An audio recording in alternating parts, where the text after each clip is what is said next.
ورحمۃ اللہ وبرکاتہ۔ رونق رمضان میں آپ سب کو خوش آمدید۔ میں ہوں عائشہ نور اور آج ہم ڈسکس کریں گے رمضان المبارک کے آخری عشرے کے بارے میں۔ رمضان المبارک کا آخری عشرہ اتنی اہمیت کا حامل ہے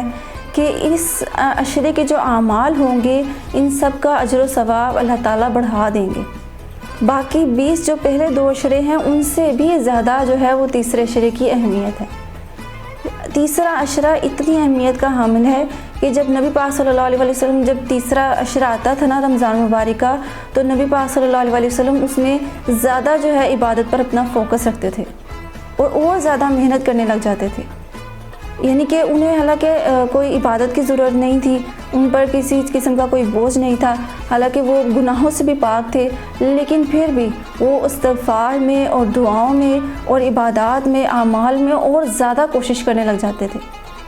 حالانکہ وہ نبیوں کے سردار تھے اور اس امت کے بھی جو ہیں وہ خیر خواہ تھے۔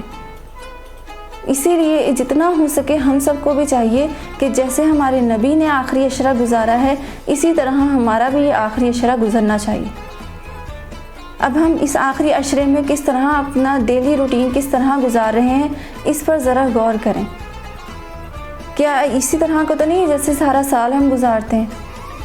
جو 20 دن پہلے گزر چکے ہیں وہ گزر چکے ہیں، جو آخری 10 دن رہ چکے ہیں اس کے بارے میں اپنے آپ کو ابھی سے شروع کریں، اپنا خیال رکھیں کہ آپ نے اپنی زندگی میں کیا کرنا ہے،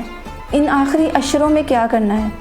آخری عشرہ اتنی اہمیت کا حامل ہے کہ صرف نبی پاک صلی اللہ علیہ وسلم خود نہیں عبادت کرتے تھے بلکہ اپنی جو ان کی فیملی تھی ان کو بھی بہت زیادہ کہا کرتے تھے۔ اپنی اہل و عیال کو جو اپنی بیویاں ہیں ان کو اتنا نبی پاک صلی اللہ علیہ وسلم نے بیان کیا ہے کہ یہ عبادت کرو وہ عبادت کرو، اور اس کے بعد صدقے کا اتنا انہوں نے بیان فرمایا۔ تو یہ چیز جو ہے یہ سب کچھ ہم نے بھی نبی پاک صلی اللہ علیہ وسلم سے سیکھنی ہے۔ یعنی کہ اگر آخری عشرہ شروع ہو چکا ہے تو اس میں ہر عمل کا جو ہے وہ ایک شیڈول بنا لیں، ایک روٹین بنا لیں۔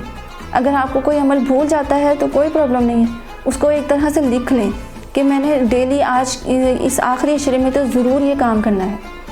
کیونکہ آخری عشرے میں آپ نے چھوٹے سے چھوٹا عمل بھی جو کیا ہوگا نا، 1 روپیہ بھی جو اللہ پاک کی راہ میں صدقہ کیا ہوگا وہ ڈائریکٹ جا کے اللہ پاک کے پاس قبول ہوگا۔ اس میں کوئی اللہ پاک کے یعنی کہ اللہ پاک کے درمیان اور اس صدقے کے درمیان کوئی رکاوٹ نہیں آئے گی، ڈائریکٹ جا کر قبول ہو جائے گا، صرف اور صرف اس وجہ سے کہ یہ آخری عشرہ ہے اور پھر اس کے بعد اس کے اندر تاخیراتیں بھی آ رہی ہیں، تو اس کی بہت اہمیت اللہ پاک نے دی ہے۔ اسی لیے جتنا ہو سکے اس کی اہمیت کو پہچانیں۔ اور پھر اس کے بعد ایک حدیث شریف میں آتا ہے کہ جب آخری عشرہ آتا تھا تو نبی پاک صلی اللہ علیہ وسلم اپنے اہل و عیال کو زیادہ سے زیادہ عبادت کا حکم کرتے تھے اور انہیں کہتے تھے کہ زیادہ سے زیادہ عبادت کرو، کم سویا کرتے تھے اور زیادہ عبادت کیا کرتے تھے، راتوں کو قیام کیا کرتے تھے۔ پھر آپ صلی اللہ علیہ وسلم کی آخری عشرے میں سخاوت بہت زیادہ بڑھ جاتی تھی۔ جو غریب غرباء ہیں ان کے لیے آپ صلی اللہ علیہ وسلم کی سخاوت اور بھی زیادہ بڑھ جاتی تھی۔ آپ صلی اللہ علیہ وسلم تو پہلے بھی بہت زیادہ سخی ہیں، ان کے اس عشرے کی اہمیت اتنی تھی کہ آپ صلی اللہ علیہ وسلم نے اس میں اور زیادہ سخاوت کو بڑھا لیا۔ جو ان کے غلام تھے، جو ان کے قیدی تھے، وہاں پر جو قید لوگ تھے، ان سب پر بھی آپ صلی اللہ علیہ وسلم بہت شفقت کیا کرتے تھے، ان سے کام کم کروایا کرتے تھے تاکہ وہ لوگ جو ہیں وہ تاکہ وہ لوگ زیادہ سے زیادہ عمل کر سکیں اور زیادہ سے زیادہ عبادت کر سکیں۔ تو کیا چیز جو ہمارے محبوب نے کی ہے، کیا وہ چیز ہم اپنے اندر نہیں لے کر آئیں گے؟ ہمارے نبی پاک صلی اللہ علیہ وسلم نے اس طرح سے ہر سال رمضان مبارک گزارا ہے، تو آپ کو بھی چاہیے، ہمیں بھی چاہیے، سب امت مسلمہ کو اللہ پاک کی طرف سے یہ توفیق ہونی چاہیے کہ ہم سب بھی نبی پاک صلی اللہ علیہ وسلم کی طرح رمضان گزاریں، آخری عشرے کو اس طرح سے گزارے کہ ایک ایک عمل جو ہے ہمارا قبول ہوتا جائے اور ہماری نیکیاں جو ہیں وہ جمع ہوتی جائیں اللہ پاک کے پاس۔ انشاءاللہ آپ نے جو اس میں عمل کیا ہوگا اس پر آپ کی ایسی ہمیشگی ہوگی کہ آگے جو سارا سال ہوگا اس پر بھی اللہ پاک ان تمام چیزوں پر ہمیشگی رکھیں گے، اور آپ ڈیلی روٹین میں وہ چیزیں کرتے رہیں گے، آپ کے اندر آہستہ آہستہ آتی رہیں گی اور انشاءاللہ ایک دن آپ کو اس کی عادت ہو جائے گی۔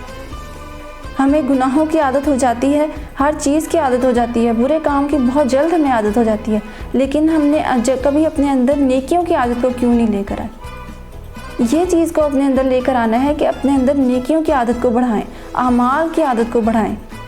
کہ آپ نماز پڑھیں اور آپ کہیں کہ مجھے اب نماز کی عادت ہو گئی ہے اور میں چھوڑ نہیں سکتا، اتنی عادت ڈالیں نماز کی کہ پھر آپ کہیں کہ میں نماز کے بغیر رہ نہیں سکتا، زندہ نہیں رہ سکتا، ہمیں سانس تک نہیں آئے گی اللہ پاک کے ذکر کے بغیر، جب تک ہم نے اللہ پاک سے اپنا قرب نہ جوڑا، اپنا تعلق نہ جوڑا۔ جتنا ہو سکے آخری عشرہ ہو اور پھر اس میں اتنی رحمتیں اور برکتیں ہوں کہ طاق راتیں آ رہی ہیں، پھر لیلۃ القدر کی رات آ رہی ہے، تو ان ساری چیزوں کو، ان کی اہمیت کو پہچاننے کے بعد ان پر عمل کرنے کی کوشش کریں۔ ہر رات جو ہے وہ ایک ضرور جتنا ہو سکے، پہلے تو آپ کی جتنی استطاعت ہے اس کے مطابق، اور اس کے بعد کم از کم 1 روپیہ تو ہر رات صدقہ ضرور کریں۔ انشاءاللہ وہ صدقہ ضرور ڈائریکٹ جا کر قبول بھی ہوگا، اور آپ کا ایک دن جو ہے، اور 27ویں رات جس رات لیلۃ القدر ہوگی، وہ صدقہ آپ کا اور بھی زیادہ اجر و ثواب سے بڑھ جائے گا۔ ہمیں ڈائریکٹ تو نہیں تھا معلوم ہو سکتا کہ یہ فلاں جو رات ہے یہ لیلۃ القدر کی ہے، ہمیں اس میں صحیح اور کوشش کرنی ہے، اور اس میں عبادات پہ زیادہ فوکس کرنا ہے۔ سارا سال کھایا پیا ہے، سارا سال ہم سوئے بھی ہیں، تو کیا ان 10 دنوں کو اللہ پاک کی خاطر ہم جا کر نہیں گزار سکتے؟ 10 دن کے لیے پارٹیز اور باقی جو فضولیات اور لغویات ہیں ان سب کو چھوڑ دیں گے تو انشاءاللہ العزیز اللہ پاک ہم سے ان بیماریوں کو خود بخود دور کر دیں گے۔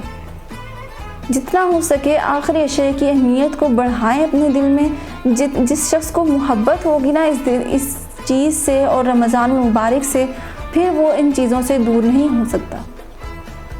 اسے اہمیت کا پتہ ہو یا نہ پتہ ہو، اسے صرف اور صرف پتہ ہوتا ہے کہ میں نے اجر و ثواب حاصل کرنا ہے، اور پھر اس کے لیے وہ جتنا ہو سکے کوشش کرتا ہے۔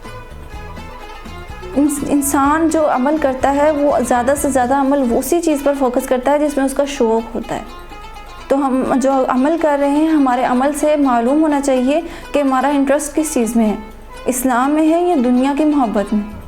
دنیا کی چیزوں میں ہمارا انٹرسٹ نہیں ہونا چاہیے، صرف اور صرف ہمارا انٹرسٹ اللہ پاک کی خاطر ہونا چاہیے، اللہ پاک سے محبت کی خاطر ہونا چاہیے۔ جو کام اور جو نیک عمل ہم کر رہے ہیں اس میں ہماری نیک نیتی یہی ہونی چاہیے کہ کسی طرح اس کے ذریعے میں اپنے رب کو پالوں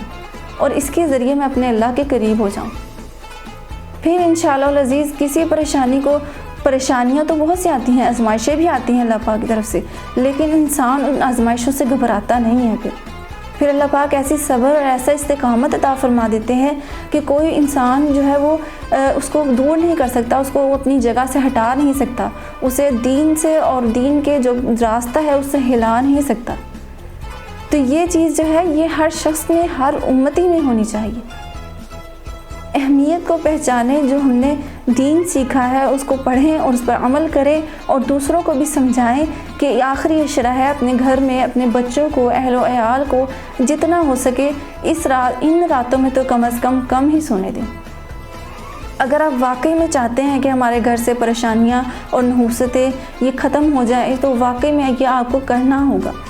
اور اس کرنے کے بعد آپ کو جو اس کے 100% رزلٹس ملیں گے وہ پھر آپ کے لیے بہت ہی خوبصورتی کی بات ہوگی، بہت ہی خوشخبری کی بات ہوگی،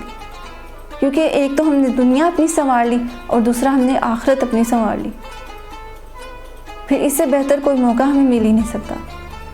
اپنا سب سے پہلے ایک تو عبادات میں صحیح اور کوشش کرنی ہے، اور دوسرا پھر اپنے اہل و عیال کو بھی اس میں کہنا ہے، اور تیسرا اس میں اپنی سخاوت کو بڑھا لینا ہے، جیسے ہمارے نبی نے، ہمارے محبوب صلی اللہ علیہ وآلہ وسلم نے اپنی سخاوت کو آخری عشرے میں بڑھایا تھا۔ اگر ابھی سے ہم نے اس چیز کو کوشش کر لی تو انشاءاللہ آگے تک ہماری جو یہ ساری پریشانیاں، مشکلات ہیں یہ دور ہوتی جائیں گی، اور ہماری جو نیک اعمال ہیں ان کی ہمیشگی آگے تک جائے گی، مرتے دم تک بلکہ جائے گی۔ اس لیے آخری عشرے کی اہمیت کو پہچانیں اور اس میں دعاؤں کا زیادہ سے زیادہ اہتمام کریں، ذکر و اذکار کا اہتمام کریں اور صدقے کا اہتمام کریں۔ انشاءاللہ العزیز آپ کے یہ چھوٹے چھوٹے اعمال جو ہیں یہ کبھی بھی ضائع نہیں جائیں گے۔ چلتے پھرتے جتنا ہو سکے ذکر و اذکار بہت زیادہ کریں، اپنے رب کا نام جو ہے اپنے زبان پر رکھے۔ آپ کو آپ کے عمل سے اور آپ کے حلیے سے معلوم ہونا چاہیے کہ آپ کو واقعی اللہ پاک سے بہت زیادہ محبت ہے۔ جس دن آپ نے ایسا کر لیا انشاءاللہ العزیز آپ نے اللہ پاک کی رسی کو پکڑ لیا تو اللہ پاک آپ کو دوبارہ کبھی گرنے نہیں دیں گے۔ صرف اور صرف آپ نے اللہ پاک کو ایک بار تھامنا ہے، ان کی رسی کو ایک مرتبہ تھام لینا ہے، اور دوبارہ پھر انشاءاللہ العزیز نہ اللہ پاک آپ کو گرنے دیں گے اور نہ کبھی آپ کو اللہ پاک تنہا چھوڑیں گے۔ جو انسان تنہائی محسوس کر رہا ہے، جو انسان مایوسی محسوس کر رہا ہے اپنی زندگی میں، اسے چاہیے کہ وہ اعتکاف کر لے، آخری عشرہ ہو، اور اس میں جب اعتکاف ہو جائے گا تو اس کو اور زیادہ اس میں برکتیں اور رحمتیں ملیں گی۔ یہ ہو ہی نہیں سکتا کہ انسان اتنی زیادہ اللہ پاک کی عبادت کرے، اتنا اللہ پاک سے قرب اور محبت کا اظہار کرے اور اللہ پاک اس کے بدلے میں کوئی ریئیکشن نہ دکھائیں۔ جو ریئیکشن آپ کو اللہ پاک کی طرف سے ملیں گے وہ آپ کے لیے ناقابل دید ہوں گے، آپ کے لیے بہت ہی زیادہ، آپ کے لیے ایک تو کہتے ہیں نا کہ بس آپ کے لیے اس کے بہت فائدے ہوں گے۔ آپ کو خود بخود اس کا تجربہ ہوگا، محسوس ہوگا، دل سکون میں ہوگا، آپ کی راتوں کی نیندیں خود بخود خوشگوار ہو جائیں گی، زندگی خوشگوار ہو جائے گی جب آپ کو معلوم ہوگا کہ میرا اللہ میری زندگی میں آ چکا ہے۔ اسی لیے آخری عشرے میں یہ بہت بہترین موقع ہے، اسے بالکل بھی ہاتھ سے ضائع نہ جانے دیجیے گا۔ جتنا ہو سکے اس میں ہر طرح کا عمل جو ہے وہ اپنی زندگی میں لے آئیں، انشاءاللہ اس پہ اللہ پاک آپ کا ایسا فوکس کر دیں گے کہ پھر ساری زندگی آپ کا اللہ پاک سے دھیان نہیں ہٹے گا۔ اگر بیچ میں کبھی شیطان نے بہکانے کی کوشش کی بھی تو بھی اللہ پاک آپ کو اس شیطان کے بہکاوے سے اور شیطان کے جال سے کھینچ لیں گے اور اپنے قریب کر لیں گے۔ اللہ پاک سے دعا ہے کہ اللہ پاک ہمیں آخری عشرے کی اتنی زیادہ جو اہمیت ہے اسے سمجھنے کی توفیق عطا فرمائے، اس کے بعد اس میں جو ہمیں برکتیں اور رحمتیں ملتی ہیں اور جو اللہ پاک کا قرب ملتا ہے، یہ سارا کچھ ہمارے ہاتھوں سے کبھی ضائع نہ ہو اور یہ ساری برکتیں ہم لوٹیں اللہ پاک سے، اور جتنا ہو سکے اللہ پاک کے ہم قریب ہو جائیں، تاک راتوں کا ہمیں اللہ پاک نصیب فرما دے، اور دوسرا ہمیں لیلۃ القدر عطا فرما دے، اور اسی طرح جو ساری برکتیں اور رحمتیں ہیں وہ ساری کی ساری اللہ پاک ہمیں عطا فرما دے۔ آمین۔ وآخر دعوانا ان الحمد للہ رب العالمین۔